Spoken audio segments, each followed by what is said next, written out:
participer dans pas très longtemps à Mondiovision et vous expliquer c'est quoi ce phénomène-là. Cela suppose qu'il y a deux rivières ou alors qu'il y a une seule rivière qui coule au nord et qui coule au sud. Si j'avais la diapo, j'allais vous montrer. Vous connaissez peut-être Titi Edima. Oui. Elle a chanté quoi? Mendi Moyong. Makewa, Mendi Moyong. Vous allez comprendre d'où vient Oussoukoué, Oussinkia. Donc nous avons donc au Cameroun une rivière qui coule dans les deux sens. Au nord et au sud. Donc ça, c'est une indication qui a été faite à partir du patrimoine qu'on a ramené d'Égypte. Que la terre où vous allez voir ce phénomène-là, c'est votre terre. Il y avait déjà des étangs qui étaient dans les grands lacs, hein, en Afrique centrale, là, vers le Congo, le Rwanda, tout ça, et qui sont remontés grâce aux pygmées pour venir vérifier.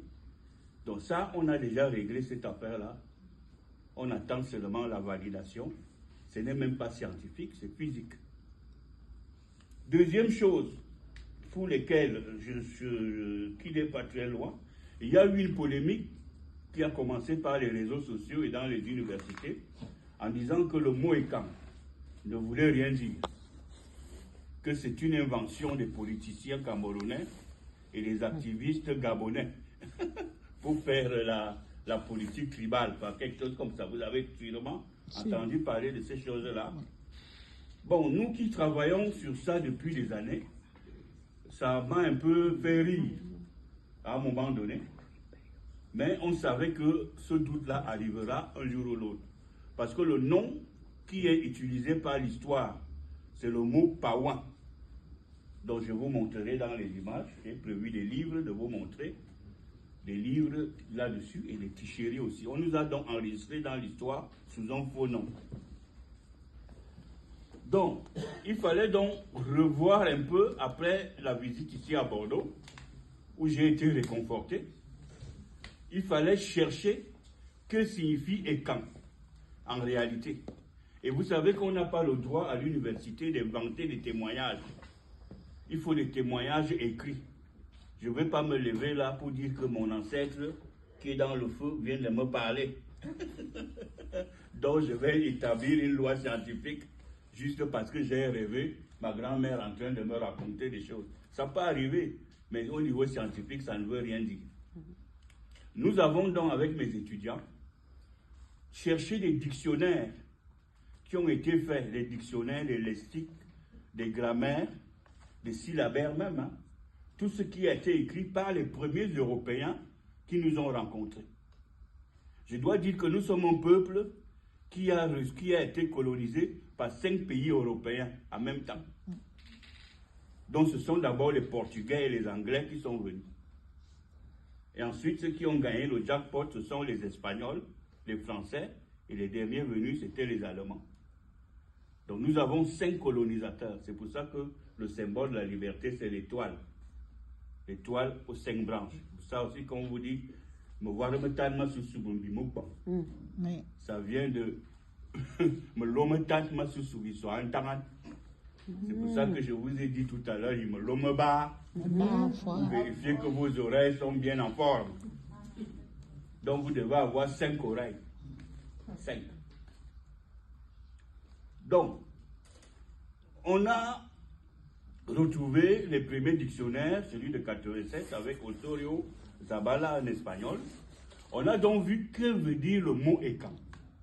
Et ce n'est pas nous qui inventons. Ce sont les premiers Européens qui, eux, savent écrire. Nous on n'avait pas l'écriture. Et qui reproduisent ce qu'ils entendent. Et on a vérifié, j'ai tenu à ce que ce soit les auteurs espagnols, allemands et français, et que ce soit aussi qu'on vérifie chez les prêtres catholiques protestants, qu'on vérifie chez les militaires, chez les commerçants, chez les scientifiques et surtout les administrateurs, pour avoir un échantillon, enfin, pour avoir vraiment quelque chose de clair. Et je peux vous dire que ces études-là, on les a terminées l'année dernière, au mois de novembre l'année dernière, 2023, il y a un an. Et ça donne une surprise terrible. Terrible. Le mot écan, la première définition du mot écan, vous savez ce que ça veut dire? Rayon de soleil. C'est-à-dire l'Égypte, le culte du soleil en Égypte. Et on a retrouvé, comme nous on n'avait pas d'écriture, on a retrouvé les descriptions des Européens quand ils arrivent dans la... Parce que la forêt, on ne voyait rien. La forêt c'était des arbres, la forêt vierge c'était des arbres, il faisait nuit, en plein jour. Il vous décrit qu'il y a une voûte sur lui et que en haut il y a le ciel. Donc c'est ça les camps. Ils ont donc appelé ce phénomène des rayons de soleil écan. Parce qu'ils avaient le culte pharaonique, le culte d'Aton. Alors, je ne vais pas vous... Tout ça va être publié le moment venu, mais vous savez, la recherche scientifique, on va doucement. Il faut qu'on soit sûr. Donc, cette fois-ci, on est déjà sûr que c'est ça. Et vous allez même voir que ça nous a desservi dans l'histoire. Vous verrez qu'en France, par exemple, on a accusé les Paouans d'être des cannibales. Moi que vous voyez là, je suis un cannibale. En 1889, il y a eu une exposition universelle à Paris. Le campement qui représentait l'Afrique centrale, c'était les Écans. Mais il n'y avait aucun Écan là-dedans. Parce qu'on avait peur qu'on vienne croquer les petits Parisiens. Nous étions réputés être des cannibales. Pourquoi? Parce que l'une des raisons, c'est qu'on se taillait les dents, comme le rayon de soleil, c'est-à-dire en biseau comme ça.